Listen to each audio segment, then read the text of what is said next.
Welcome back to Drilling It Down.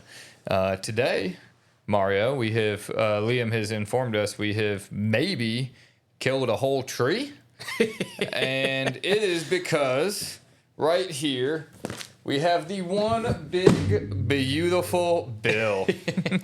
I went double-sided on mine to really protect the environment. So Mario actually saved 3 trees in the process. It turns out Congress probably killed no trees because maybe 2 of them read it. Yeah. Sorry, that's our last political joke here. Probably not, but I try to read it digitally, Wes. It just doesn't work after you're staring at the screen for that long. Your eyes start to hurt. No, especially when you actually read this tax bill, a lot of it is going to be changes to current tax law. So you have to go in, you have to use the computer, you have to reference other pieces of the tax law to see what that actual change means. So a lot in there. So this is going to be our short form episode about it. We're not going to go into tons of details. However, we do want to do a couple things. We want to go over big things that are going to apply to dentists, just real quick off the bat. We also want to go over, hey, what are these provisions all over the news and what was actually read in them? And then we're just going to go over our list of fun things we found in this law. We don't mean to be political with it. We don't really care how you feel about it. We just thought they were entertaining. So hopefully you'll have a good chuckle with us about some of the stuff we found in here. So Mario, I want to start with just big things that are actually going to apply to dentists. So I had 3 here I thought really were going to make an impact. One was the QBI is extended for good. 2 is the pass-through entity election. That is also still good. There's an increased state and local tax deduction if you make under a certain amount. Tax rates are going to remain unchanged, and estate tax exemptions unchanged. Anything else big you thought might really impact a dentist? I think those are the main ones. Maybe the standard deduction, if you didn't mention that one there. That's kind of in with the tax rates. That's going to stay staying the same. So I think those are the big ones that would apply to most of dentists. So big thing, QBI that's that qualified business income. If you're not familiar with the 20% QBI deduction, you probably need to call us for some tax planning. We need to get familiar with it. They did make a quick change there where, hey, they did increase the thresholds where you can qualify. So more dentists should qualify for that. Yeah, essentially that's a number where if you're low enough in your taxable income, you may qualify for this. And before the threshold was just a little tighter, and they've expanded that. All to say that good news for small business owners that they're keeping that qualified business income deduction. Yeah, the PTE was an interesting one. I don't know how many versions of this tax bill you read. I read 3 versions. Well, I was looking through the whole thing. I was like, where is this thing? And when I realized it's not the pass-through entity election. Yeah, so for those of you listening or watching here, the pass-through entity election to pay portions of your fed or state income tax through your corporation or other pass-through entity partnership, that originally was eliminated as part of the bill. So the House version completely eliminated that, and then on top of that, they're going to bring back a increased state and local tax deduction on your itemized deductions. So the 2017 Tax Cuts and Jobs Act slashed the amount of state and local taxes that could be deducted to $10,000 on your individual tax return. So they were going to bring that limit up, but they're applying an income threshold. And don't quote me, it's been a little while since the original draft of this bill came out. But the original draft, I think $400,000 was the maximum income to take the SALT deduction, and they were going to eliminate PTE tax. So I was looking at this bill. Somebody was asking me, what's it going to do to me? I'm like, well, unfortunately, you're not going to like this, but it's probably going to raise your taxes. Yeah, we got a couple emails about that. The final Senate version of the bill, or went through reconciliation, the final version did not get rid of the PTE tax election. So now we've got increased SALT deduction and PTE tax election. So we're hitting it on both ends, which is good news for everybody. Once again, good news for everybody. So overall, though, we really haven't had anything that's maybe bad news. Oh, maybe. electric. Yeah, it depends. Yes. If If you like an electric vehicle, you're not going to like this bill. So if you got an electric vehicle, you got till September 30th to buy it and take the tax credit. It's September 30th, right? That's right. Yeah, and basically for all of them, personal, business, all three, and a credits. bunch of other, residential, commercial, So energy some of things. the residential and commercial energy, depending on which credit you're going for, some of that's going to go through June 30th of 2026. That's right. So some of that will still be available. I don't think. Don't quote me on this. We did read the whole bill, so it's like 880 something pages. So don't quote me on this, but I think the residential improvement tax credit might be a December 31st deadline. It might be. And I think the building ones, like the new home energy efficient, is through June. I think they basically tried to give enough time that anything currently under construction could be finished under the law. Basically all of the green subsidies from the was it the Inflation Reduction Act that brought all that in? All of the Inflation Reduction Act green subsidies or tax credits have been squashed. Yeah. As it relates to taxes, that's probably the biggest negative. So, yeah, if you want that electric vehicle, we're going to buy it before September 30th. We're going to go ahead and get the tax credit. Look into the rules. They're a little more complicated than that, but the clean or commercial vehicle credit, clean commercial, whatever they call it, the one where you buy it through the business is a little bit more favorable rules to pass by. Yeah. So definitely something you can do. Overall, though, lots more little things that could impact your tax bill in there. But you want those, make sure you're subscribing to the McGill and Lyon Dental Advisory. We got a few copies here sitting in between us that you can take a look at. Comes delivered every month, going to have everything in there. But for today's podcast, we're going to keep it a little more light and entertaining. So, Mario, next, I want to go to just funny things we found reading the bill. Mario, what was the funniest thing you found in there? Look, I don't want to say funny because it's serious, but I saw something that said Garden of Heroes, and we were Googling it. And Liam, if I understand correctly, there's going to be a garden with a bunch of statues of famous people. Is it one garden? That's right. It's one garden. They haven't actually told us where it's going to be. It's near a major population center. $40 million are going to be credited for this garden. And American heroes. We were just looking at the list, and Sam Adams, I don't know if it's for the beer or for his political relevance. I'm not sure. I saw, was it Adams, Johnny Cash and Kobe Bryant? Johnny Cash, Kobe Bryant, you got those both right. James Madison, you got Billy Graham, shout out to Charlotte.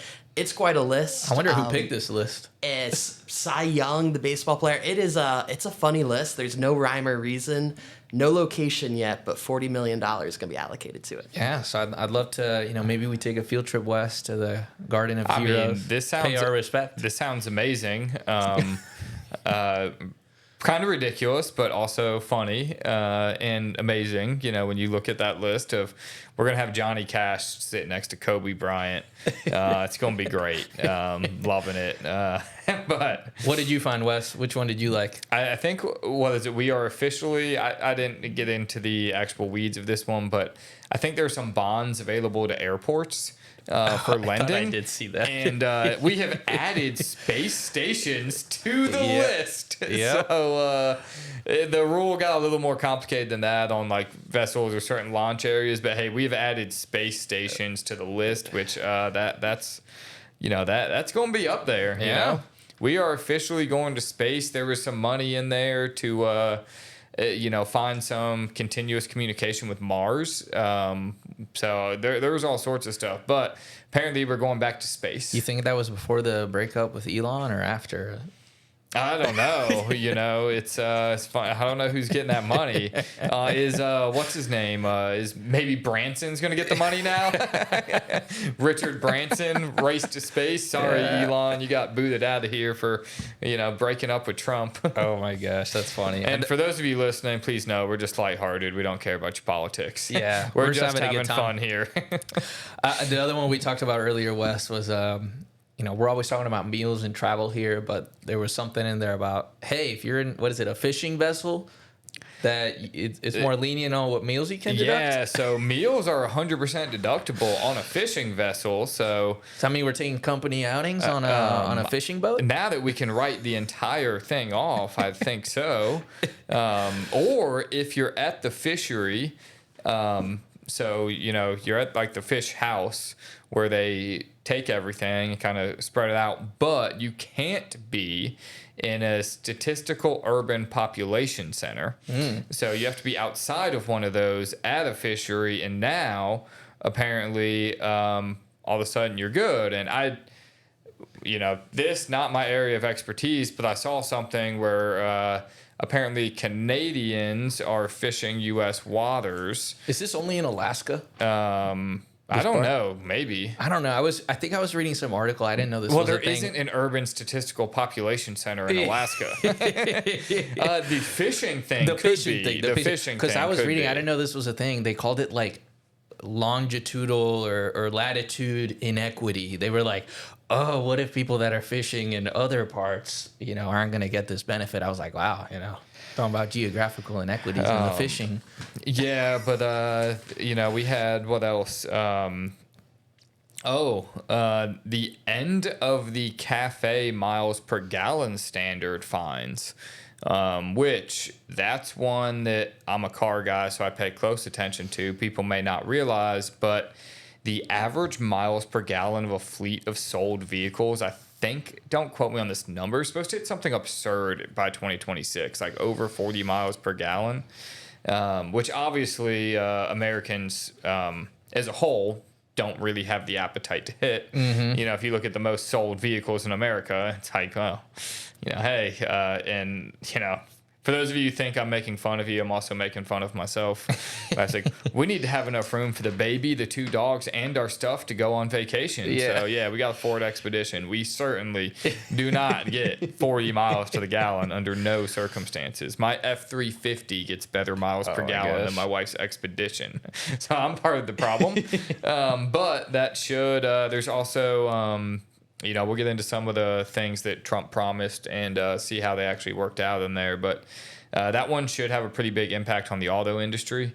They've been issuing fines to companies, so hopefully we'll see American quality go up. But, don't hold your breath on that one. Yeah, and on the car one, Wes, they also have one where they're trying to provide some interest deductions on the personal side if your income limits are low enough. I was going to come back to that one on my list of Trump promises to see. We're going to kind of grade them on whether or not they really got done the way they were advertised or not. So we'll tell you what the tricks they played are on all those. Trump accounts. Was that the name of them in the previous version? They were something MAGA else. accounts. MAGA accounts. They So were they've been MAGA playing. accounts. They've been playing with the name. So Hey, Trump the accounts. Trump accounts might end up being a tax planning item. I want to see the regulations, but I think you have to be born. Is it this year? Or no, I think you have to be born after December 31st, 2025. Don't quote me. not to get the account, to get the $1,000 the $1,000 Treasury is going to put in. Yeah. But I think the account is going to be tax deductible, which means we could pay the kids more tax deduction, put the money in the account. And even though it's regulated under the same IRC or Internal Revenue Code section, sorry, we're nerding out there for you listeners, but the Trump accounts, they're basically an account for children. They have to be under 18 that you can put up to $5,000 a year in. And it's not as clear in this bill what It's the not very withdrawal. clear. Yeah. So that's where we want to see the regs before we really start recommending doing it. But you can get a tax deduction. And they specifically put in the bill that contributions to the Trump accounts do not count against other limits in that section of the tax code. So you can still do the Roth IRA and you can do the Trump account. So we're going to need to see the regulations on those, though. But probably in the second most ridiculous.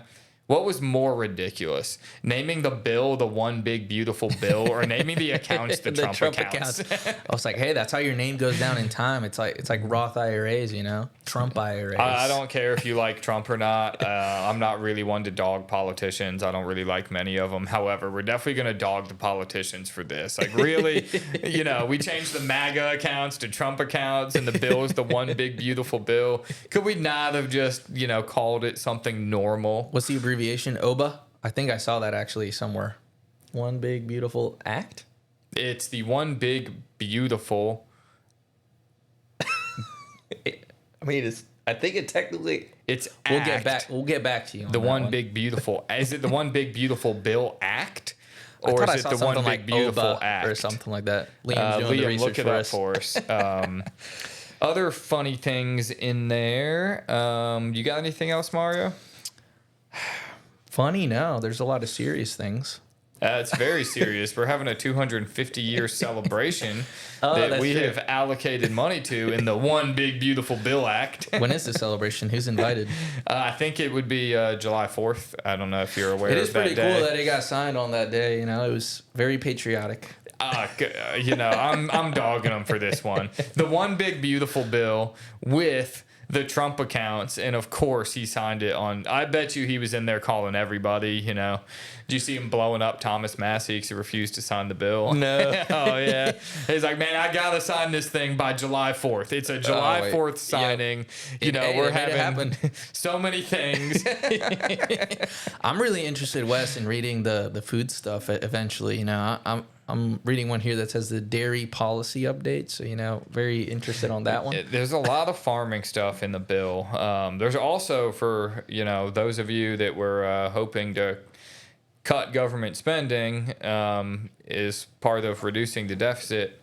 I have bad news for you. I think there is a quite a deficit, or what is it? What do they call it? What's the cap on how much debt we can have? ceiling? The debt limit. Yeah, the debt ceiling was raised. So because the Senate version costs more, basically, right? we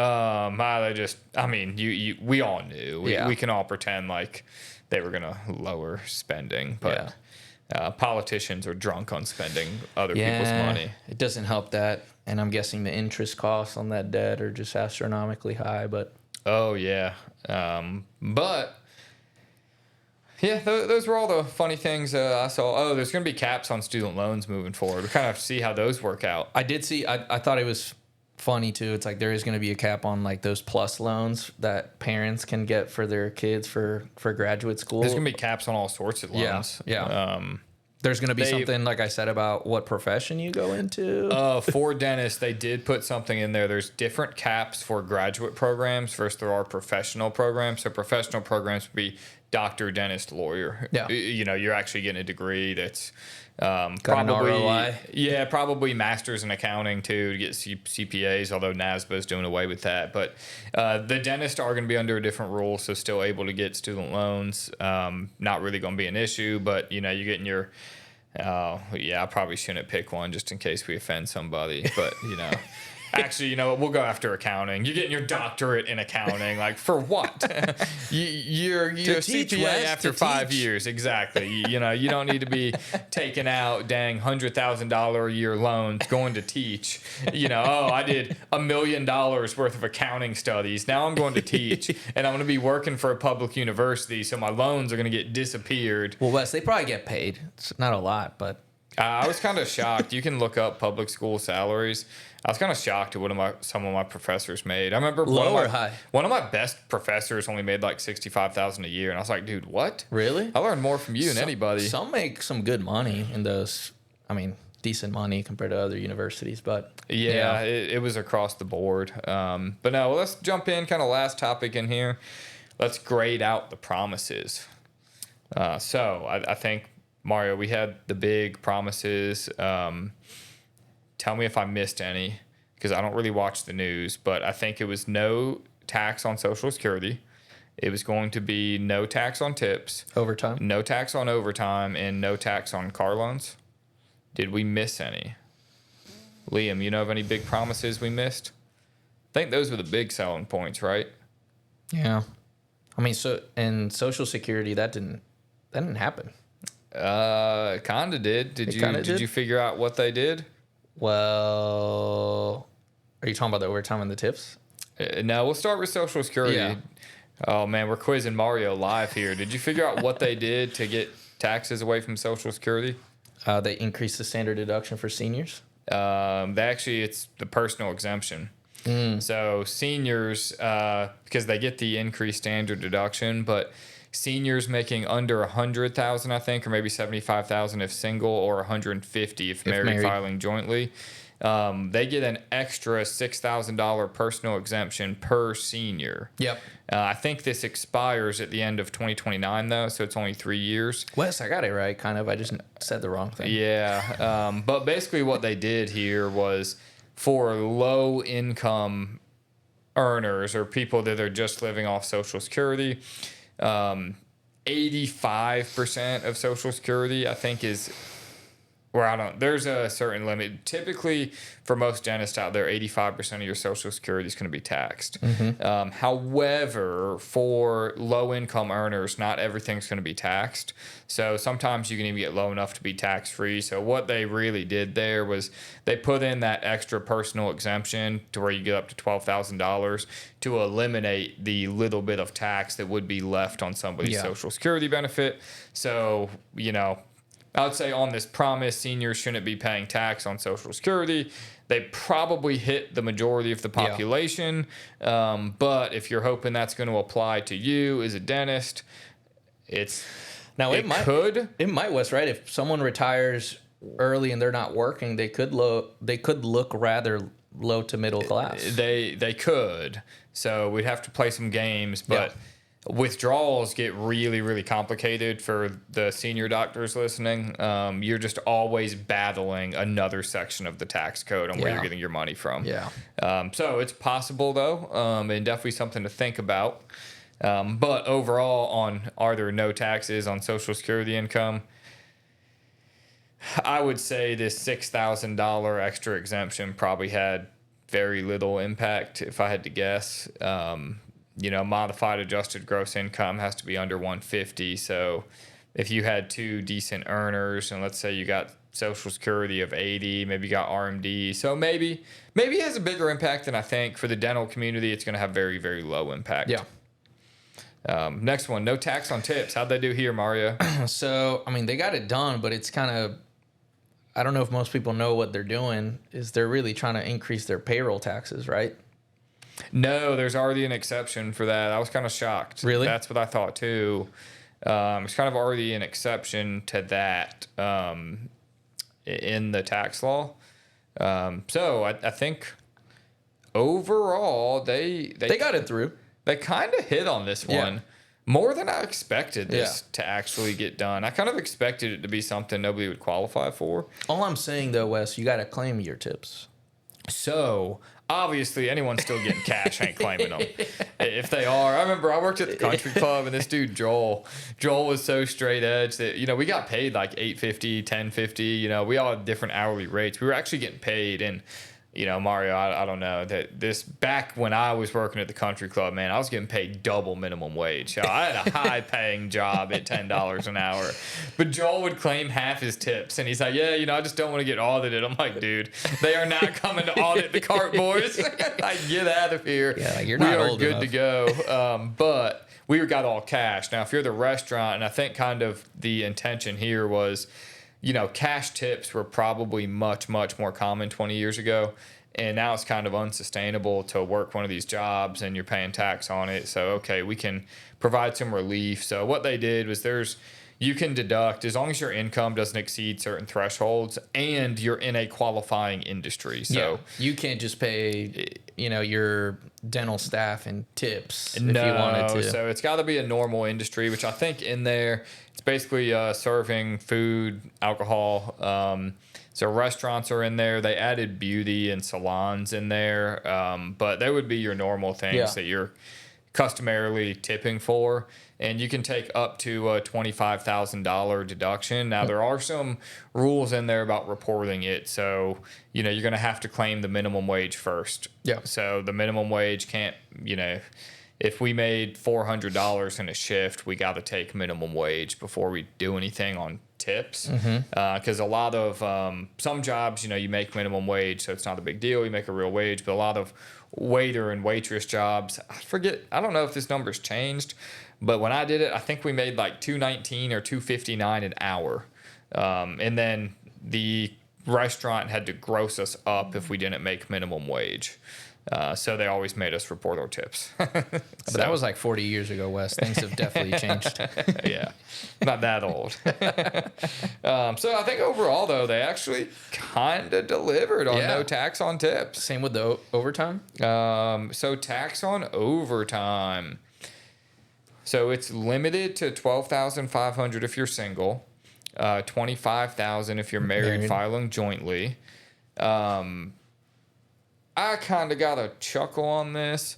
It's definitely going to help, and some people definitely going to benefit. There's an income threshold too.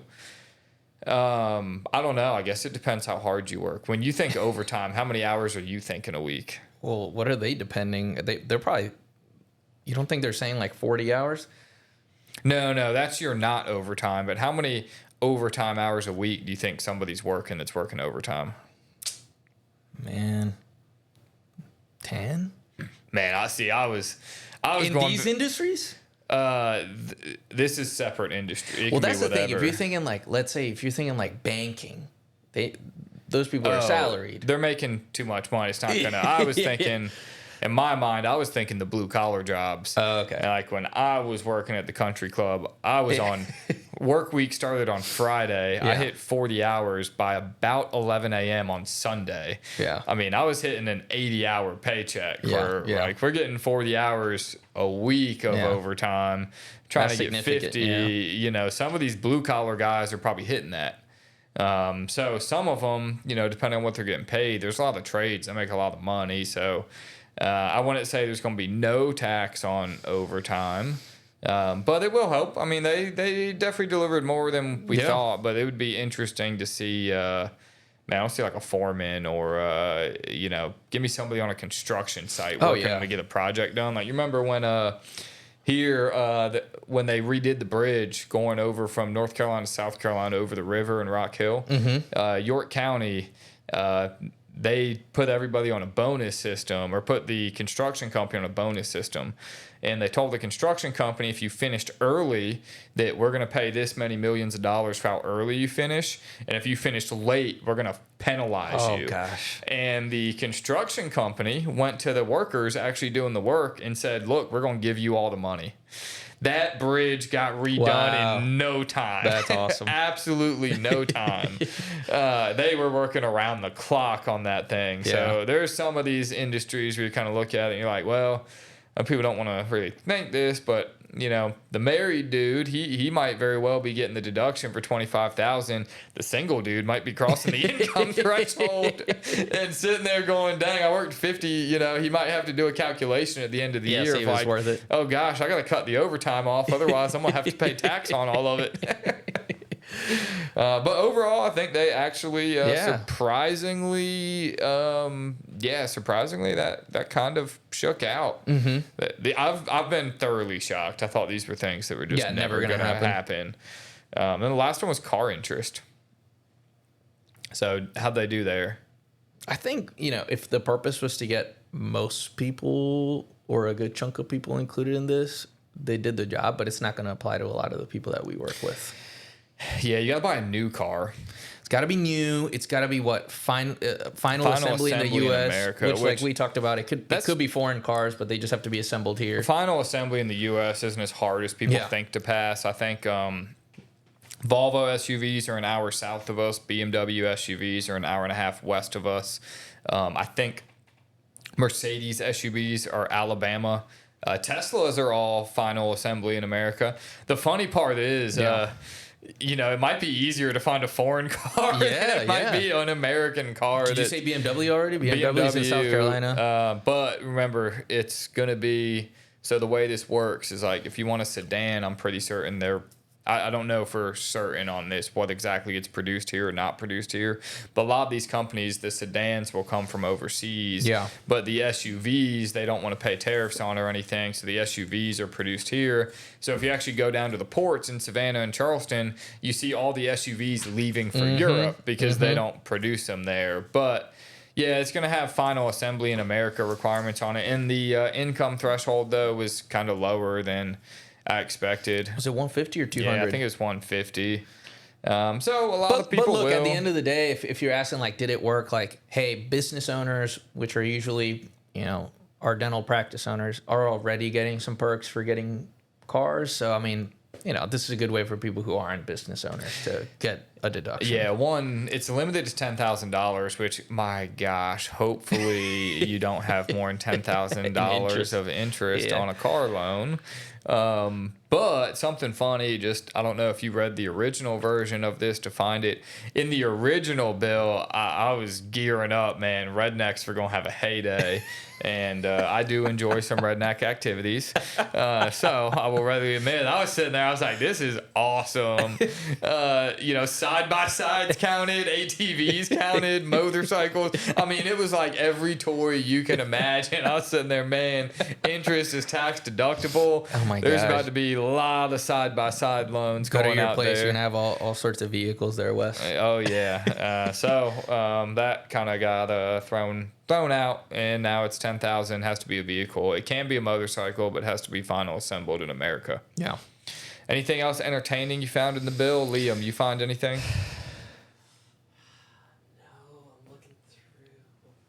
No, I think. I was just mainly surprised that I was looking through the full list back at the Gardens, and Trump is not on the list. He's not giving himself a statue. So He's a humble guy. yeah, very. Oh my gosh. What are they going to name it? They're going to name it the Trump Garden instead of like Madison Square Garden, Trump Square Garden. Forgot to leave that in. Now, I think we went over some of the fun ones, but Wes, you know, we're going to take a deeper dive at any of these, or how do people find out more? Yeah, biggest thing. Charlotte seminar, Liam, if you can throw that one up there for us. Financial Wellness Symposium, November 7th and 8th. We are going to change around a little bit. We're still going to have a Financial Wellness Symposium. Still going to be great. However, we are going to spend like 3 hours on the tax law. So make sure you attend, get everything you need to know, how it's going to impact you, how you need to plan for it, what changes need to be made. We're going to go over all of it. We'll be in Charlotte November 7th and 8th. Love to see you there. But that's going to be a great way. And if you haven't, make sure you subscribe to the Miguel and Lyon Dental Advisory. We got our copies right here. Boom. This will be where you find out everything you need to know about what's going on a timely fashion. So we're already writing a couple articles relating to this tax law coming out in next month's issue. So what you need to know will be right there front and center for you. Pairs well with a coffee. Awesome. Well, Mario, thank you. Liam, thanks for producing in the background. For everyone out there, we'll see you next time. All right.